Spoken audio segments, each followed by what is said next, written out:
À présent, je vous propose une petite vidéo afin de vous rappeler comment résoudre une multiplication écrite. Comme pour l'addition et la soustraction écrite, nous allons commencer par l'estimation. L'estimation qui a donc pour but d'avoir une idée, une estimation de la réponse, du résultat de mon opération.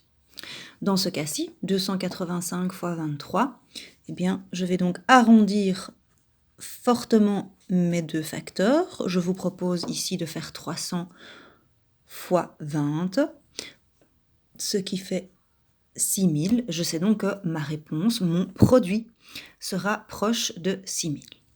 Deuxième étape, je pose ma multiplication écrite. Je vais donc d'abord écrire le multiplicante, dans ce cas-ci 285, et en dessous le multiplicateur, dans ce cas-ci 23. Je pense bien à mon abac. D'ailleurs, je me suis ici aidée du quadrillage de la feuille pour aligner les unités, les dizaines, les centaines. Je n'oublie pas le signe de l'opération devant. Je souligne. C'est encore mieux à la latte, mais comme je n'ai qu'une main de libre, je le fais à main levée. N'hésitez pas à le faire à la latte à la maison. Et c'est parti. 3 fois 5, ça fait 15 unités, puisque je suis dans la colonne des unités. J'écris donc 5 unités. Je rappelle que je ne peux pas écrire le 1 ici maintenant dans la colonne des dizaines, donc je vais aller le placer là dans la petite salle d'attente sur le côté. 3 fois 8, 24. Dizaines. Je n'oublie pas ma dizaine qui était là en attente, ce qui fait 25 dizaines.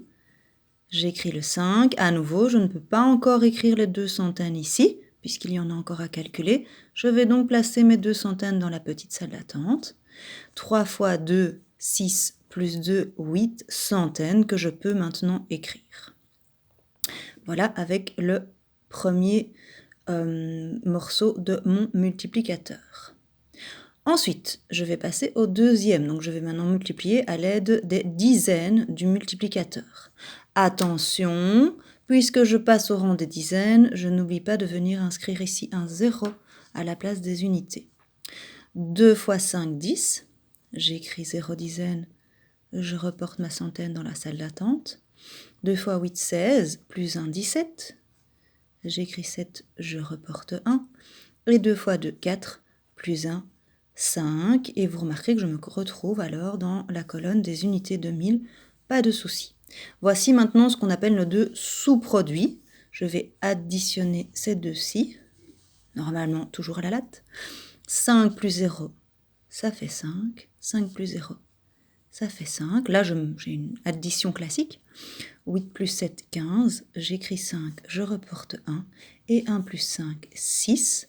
Cela fait donc 6555. Je n'étais pas si loin avec mon estimation.